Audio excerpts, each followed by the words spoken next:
Hi and welcome to Online Appliance Tech. Today in this video we're going to show you how to diagnose and replace the igniter for the Samsung oven. So first thing you want to do is hit the bake button and press the start. When you open up the door, eventually you should see a glow on the bottom right hand side. As you can see here, we see no type of glow. As you can see on the upper right hand of the screen, this is after I fix it, we can see the glow. So say if you don't see the glow, more than likely it's your igniter. Later on in the video I'll show you how to check it with a multimeter. And if you do see a glow but no combustion, meaning the gas is not released, it could just be a weak igniter. So cancel it here, and now we're going to put it in broil and press start. So this will activate the broil igniter, and this will give you an idea how the bottom one should work. It should glow and then combust. And this is another good test to make sure your safety valve is okay, because if your broil did not work and your bake didn't work, more than likely it's not your igniter, but if one works and not the other, it's usually just the igniter. So let's remove all the shelves. In the next part of the video, we're going to show you how to remove the door. So to remove the door, you'll put the door all the way flush down, open it all the way. You have a little clip here that clips inside the housing of the oven. So you can use a flathead and you'll just pry this over. It's like a little, I guess you would call it a clip. Pry it all the way over and all the way down flush to the door itself. Then you'll lift up on the door, lift up or shut it 80% of the way, and lift straight up and out.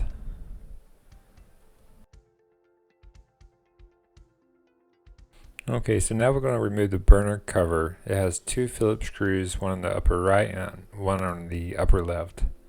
So just remove those.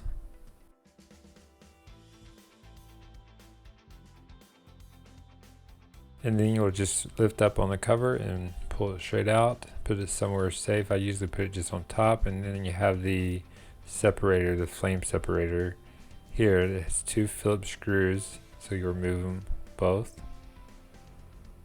And the back part of it is actually just slid into the back housing of the oven. It has two grooves, so this is straight up and out. So this is the igniter here.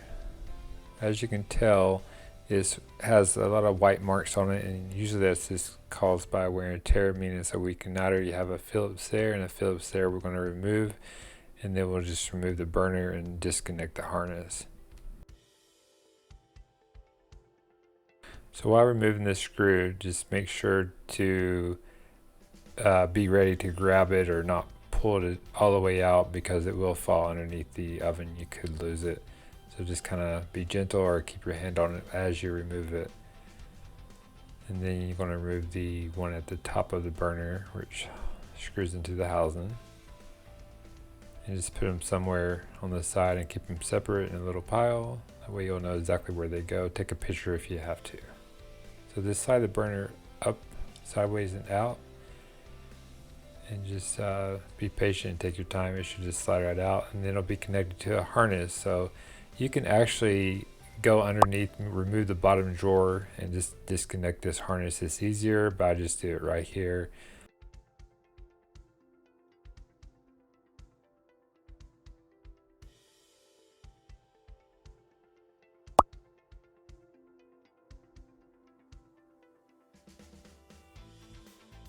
So here's the burner and the igniter. So we'll remove this igniter from the burner. So let's put it back here for a moment.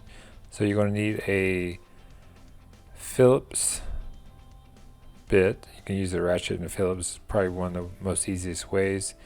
And you may need some like a needle nose or something to hold the back part, because it's connected to a bolt.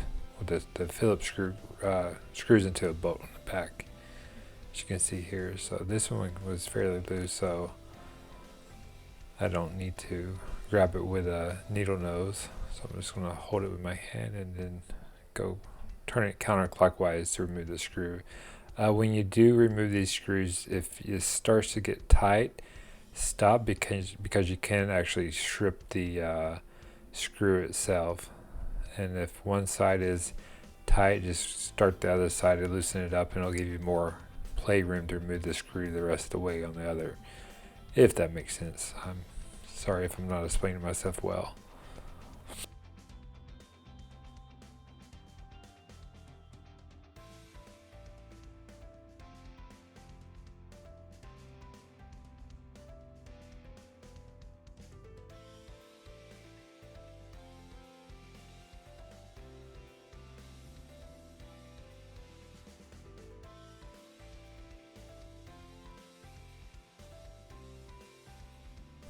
So once you're done removing these two Phillips screws from the igniter, you'll have like a little plate in between that goes in between the igniter and the burner assembly itself. As you'll see here, it falls. So make sure you put that back exactly the same way before you put the new igniter on.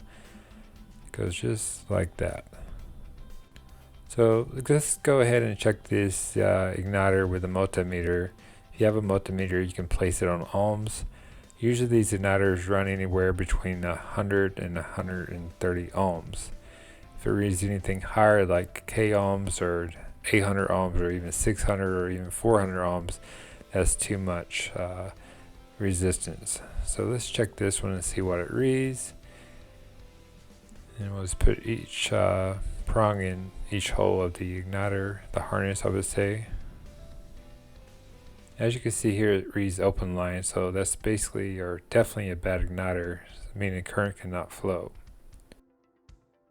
So when you install a new igniter or remove it from its package, make sure to not touch the element itself with your finger. If you have any type of oil or residue on your hand and you touch that sparkly part, when the igniter turns on, it could bust the igniter and then you would have to replace it again. So now let's check this new igniter with a multimeter. So the same way, you'll just put each prong in each hole of the harness of the igniter, put it on ohms, and this one, just a moment, this one reads 117.4 ohms resistance. So that's a good igniter.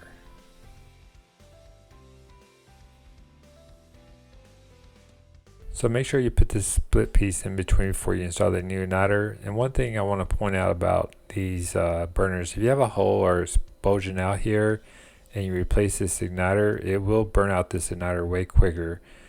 So if you do have a hole in your burner there, I will replace both of them because you'll burn this new igniter out way quicker than if it's a good burner.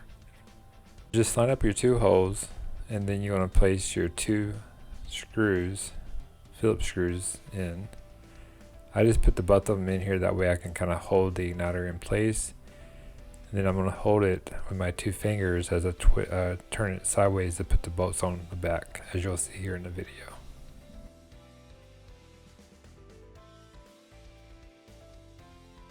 So I'm holding the two Phillips screws in my hand, and then I'll take this bolt and I'll just try to hand tighten it at first, and definitely make sure, like I stated, not to touch the inner igniter, the element itself, with your fingers. So definitely just take your time, be patient, and don't rush it.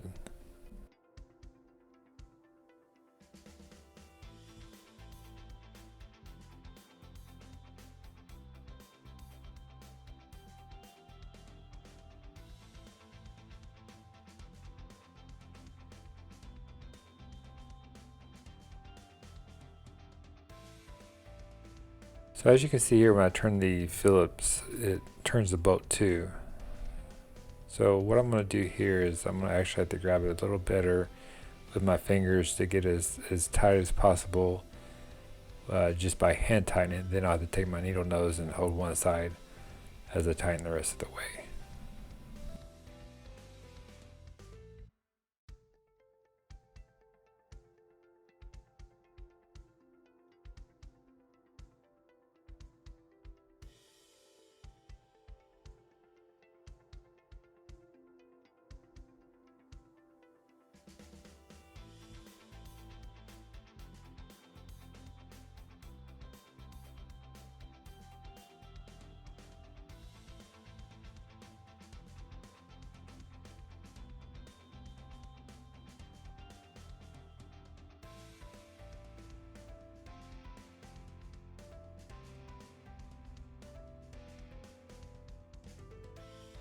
So now we're going to install the burner assembly. You're going to take it or put it in the same way you removed it. You have a little orifice down here that it has to slide over, and it goes at a slant.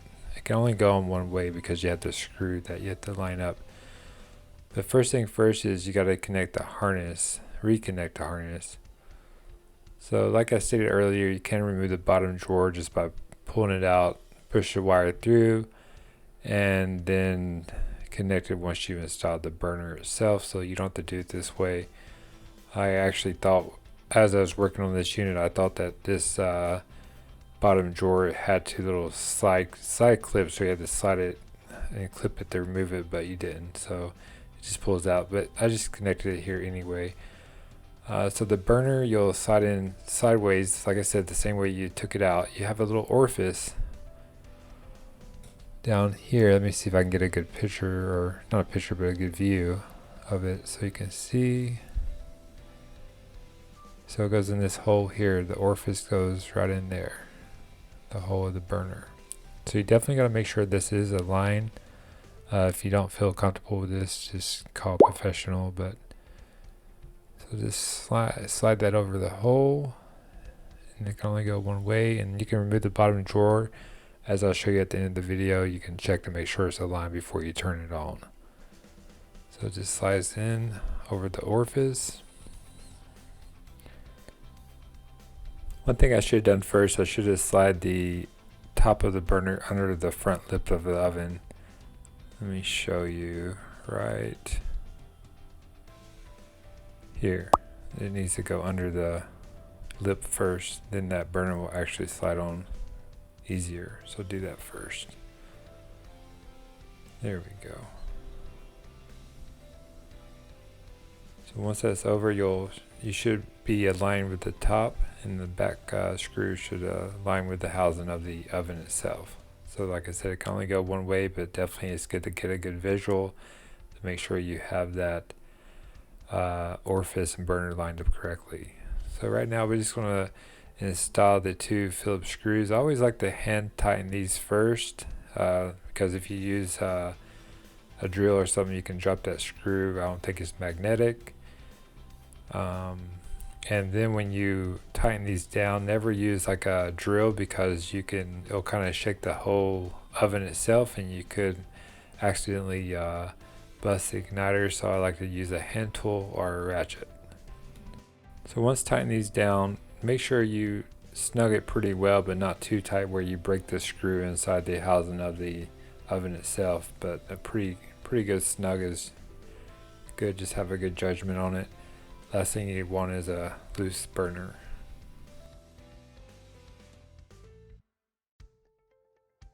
So now we're going to install the flame separator that goes over the top of the burner itself. So it has the two grooves in the back, two sliding grooves, so one there, one there. You'll just kind of like at an up angle like this. Once you get them in the two grooves, you'll just go straight down, and you'll reinstall the two Phillips screws right there.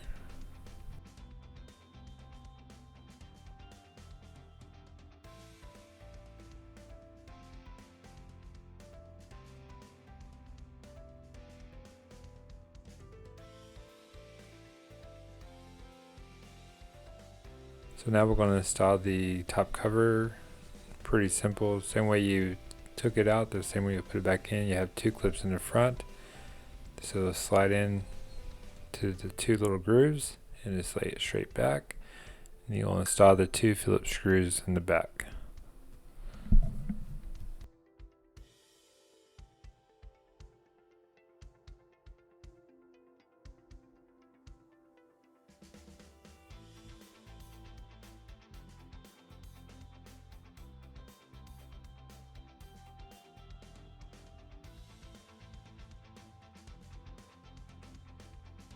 Okay, so let's reinstall the door. So I have a little way I do it. I hold both sides on this straight up, and I put my front foot, or put it on top of my front foot, and I use my shin to kind of lift it up and down, as you can see there. This way I can have good control. So I slide both of the hinges inside the housing of the fridge, real gentle.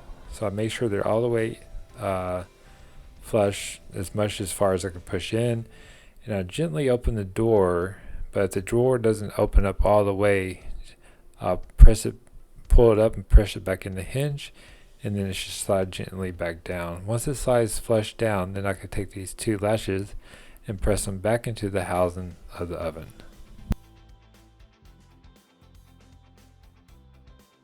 At this point, the door should shut nice and smoothly and no type of restriction. So if that's the case, you did a good job.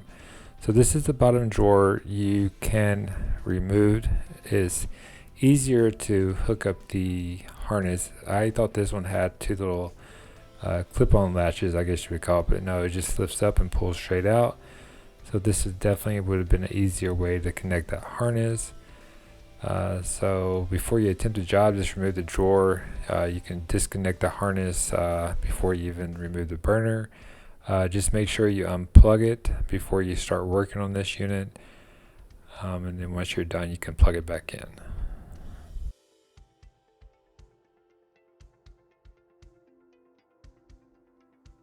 So right here is your safety valve, and you got your burner where it connects into the burner.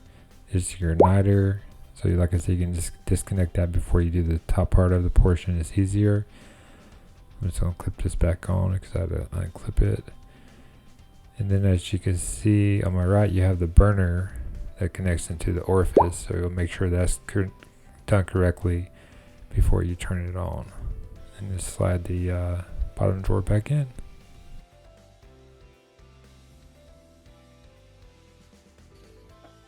So now we'll give this a final test. We'll hit bake, and then we'll hit start, and as you'll see here at the bottom right, I'll just hold the light button down. You'll see the glow, and then a lot of people think a common myth is if it's glowing, the igniter is good. No, if it just glows but it does not combust, that's just a weak igniter. You still have to replace the igniter. As you'll see, this will glow. It's a fairly new igniter, so it may take a little bit longer to combust, but you'll see here it will combust.